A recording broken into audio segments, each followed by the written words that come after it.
Yes, we go on to the next alert because we are in a battle, we are caught in a war. And these broadcasts are battlefield instructions. Those who will listen may be able to save themselves and their own people from the damnation, from the carnage coming their way if nothing gets done. And so we come to the question of this 2023 election that everybody is throwing all over the place. The general overseers in the church asking their people to go and get a PVC. Others saying there are millions of them who will vote in one direction, forgetting that the entry point is controlled by the enemy that has a dog in the fight. Now, we continue to dissect the things that are being done, but that which many do not understand. The election 2023 is actually the third plan in the hierarchy of Plan A, Plan B, Plan C being executed simultaneously by the enemy in that fight. And if you want to know who that enemy is, look at this map again. Look at this map very closely. The caliphate that imposed that 1999 constitution, which tie up the rest of the country, the rest of the land, which confiscate the sovereignties of all, which sees the assets of everybody, which sees the right to work those assets, which sees all the guns in the land.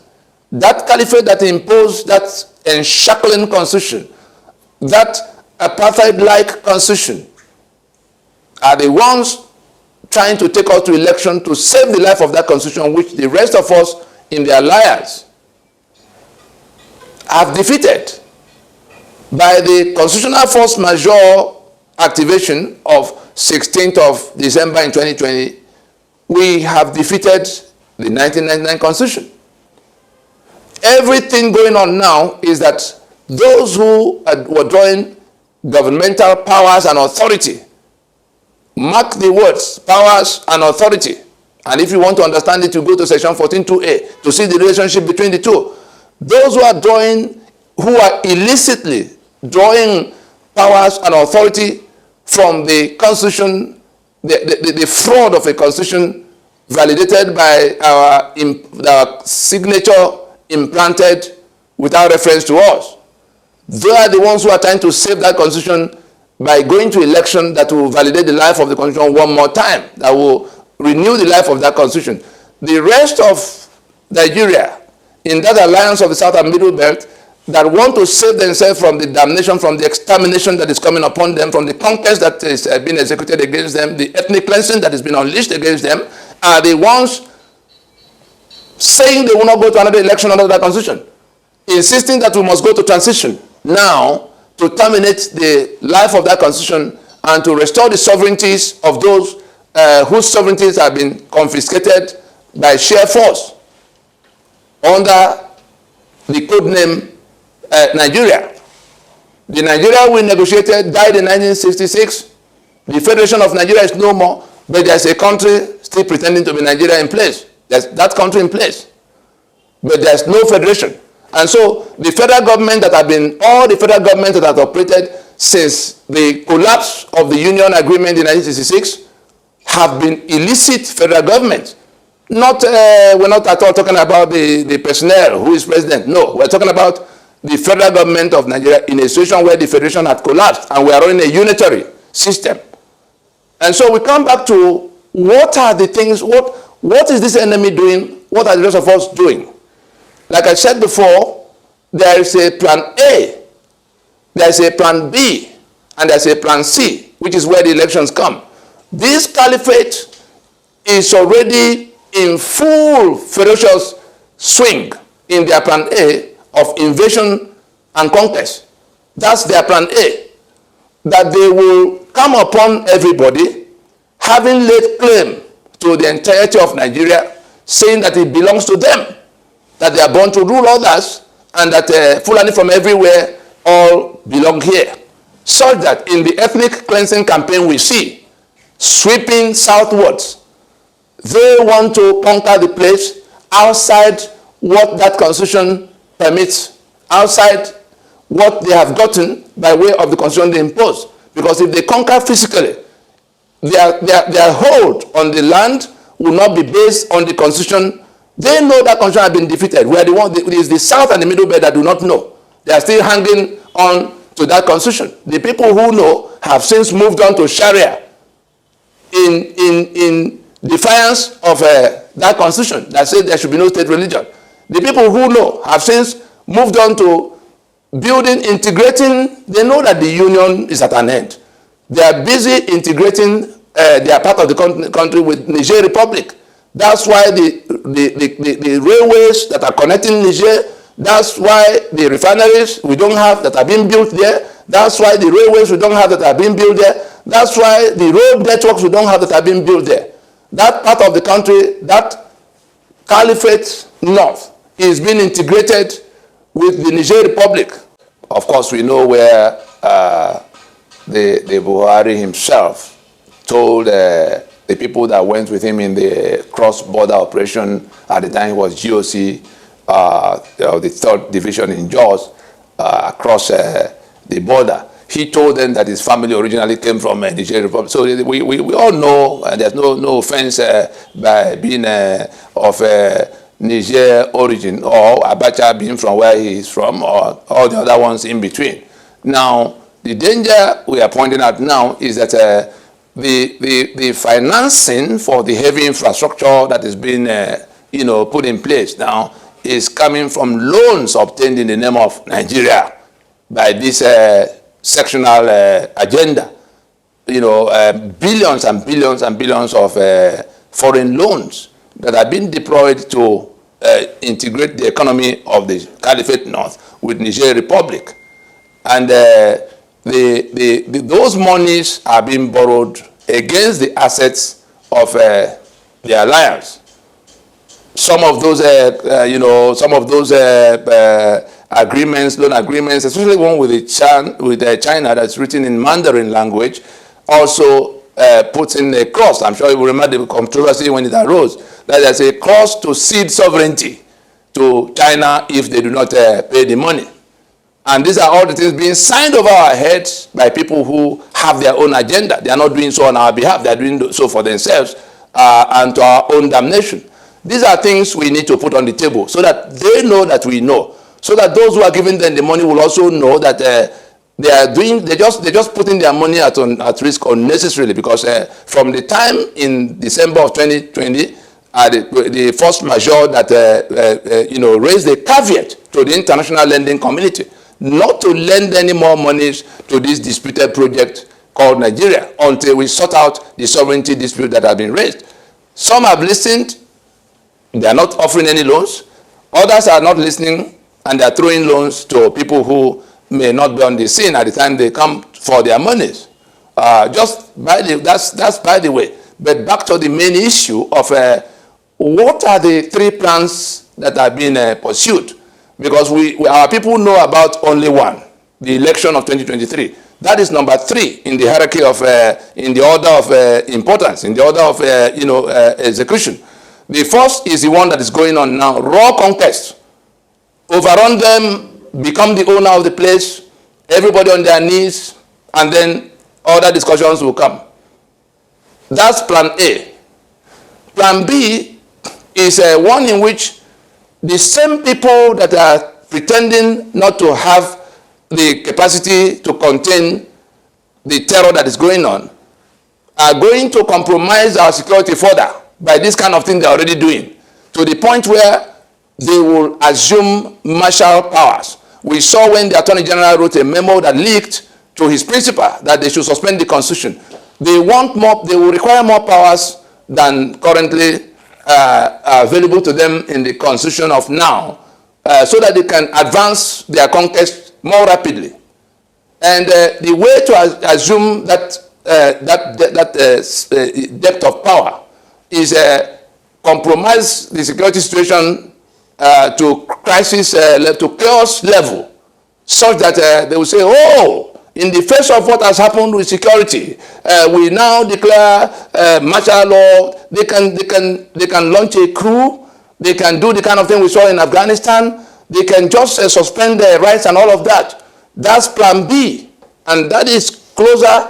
The way they are going, the kind of carnage we see may come to where they say, oh, on account of this level of insecurity, we now suspend, all the rights, like we saw in 1984 and all of that. So that is their plan B. And they're working around the clock to get to that so that they can continue their conquest unchallenged by the inhibitions placed by this constitution, as bad as it is. The plan C, which is now, again, a decoy for driving the plan A and B, is the election of 2023, by which they have occupied the thinkers and political merchants of southern Nigeria and Middle Belt. Oh, whose turn it is. Meanwhile, even being the plan C, they are third in the hierarchy of options. They already secured the outcome for themselves. They are in control. The caliphate is in control of the two parties. The caliphate is in control of INEC and the military that will, and police that will carry the ballot boxes, and the returning officer that will announce who won, those who will count the vote. They are the ones printing the PVC. They are the ones that will give whoever they give. They know the demographics. If you are 10 million in an area and they give you only 3 polling booths, there's a maximum number you can return from that area where you think you have those numbers. They may also give 50 polling booths to an area that has less than 3 million people. And so they get numbers that will outweigh the ones you got from. So these are all the kind of gerrymandering that have been going on in our electoral processes, which is why the results are always baffling. But we are now laying them bare on the table for those who are pinning their hopes on going to win election. And that is where the men of God in the land who are telling people to go and get their PVC, they are not listening to us now that the constitution by which the winner will govern will render the lives of their flock more unlivable. They are going to continue to be killed. They are going to be more impoverished the day after that election, no matter who wins. But the people who are inviting you to that contest, the APC, they have already abandoned this. The carcass of APC that they've left behind, like they left the carcass of PDP behind in 2015. They've all moved to where they want to go. PDP today, a Fulani candidate in the person of Atiku is likely to emerge in that PDP platform. So they drag you to the point where there's a semblance of election, and the world will think that there's been a contestation, but they are in control of the outcome. And that's why part of what they're doing is to make sure they keep throwing it up as the most urgent thing to do, and our people are jumping, buying form, waving PDP and APC flag, whereas the people they are contending with already settled the outcome of that election by seizing the two political party platforms and seizing control of INEC and the military and police. That's the security services. So whatever anybody is thinking, this broadcast should get to reach all of those who are inviting people to elections. The political merchants, if you know anybody in PDP, from the chairman to the national officers to the governors, all of those who are mobilizing you now, including women leader, church leader, let them see this video, that the people they are coming to compete with already settled the outcome. Their strategic pursuit is to keep that constitution that killed the rest of us and impoverished the rest of us, alive. Whereas we have defeated that constitution by what we have done, and we can actually go to where we decommission it and free our people from the bondage. Take them to referendum in a transition so that they decide whether they want to continue in this union, and if yes, on what terms. That's where we now begin to talk about the degree of autonomy acceptable to them. But they first have to vote whether they want, by referendum, whether they want to remain in union with anybody or not. And then if the majority say they want to remain, then we go to that's when the question of the kind of constitution that will be used to moderate that union will come up. It's not now. And so let it be made clear to all that those from the south and the middle belt, who in the face of this invasion, happening to us, these killings that are coming upon us, this ethnic cleansing that is already ongoing, are distracting everybody by talking about the election, which is something the outcome has been predetermined. There's nothing you can do about the caliphate has a dog in the fight. They have a candidate in the election. They are the ones who conduct the election. They are the ones who print the PVC. And whoever wins the election, when they do win, will have to swear to defend and uphold that constitution, meaning that we are back to where we are. Meanwhile, there's no slowing down in the conquest they are driving. And they need you to be talking about the election where they are overrunning you, like we have seen. You saw them in Kaduna Airport. You saw them in train station halfway to Abuja. You saw them the day after the train station attack that they blocked the road heading closer to Abuja. We hear that schools in Abuja have asked parents to keep their children at home because the security situation, that's now Abuja. The day they blocked the Lokoja highway, nobody's able to escape from Abuja. Let those who are thinking that it's far away from them listen now. Let those who see this video make sure it gets to the general overseers of the church and all of those doing party, whether it's APC or PDP or ABGA or Mega Party or Youth Party. All those things are in the plan C of this enemy that is determined to wipe us off and take over our lands. Let us wake up from slumber. This is something that can consume whatever is left of Nigeria is gone. We're not talking about Nigerians. Those who are talking about saving Nigeria should have done so 50 years ago. It's no longer possible to save that union in the manner they think it could be done. Now we're talking about saving those who are trapped here, the people they call Nigerians. Either we sacrifice the millions to save the Nigeria, or we sacrifice that Nigeria that's unworkable as defined by this constitution and save the millions that are now in distress. But it is the caliphate that is operating that unitary Nigeria that is killing everybody else. Let us wake up to the reality. Plan A, Plan B, Plan C. Find out why the terrorists are making the demand they are making, and put all this information you already have on the calculus and see how close we are to Afghanistan. Thank you.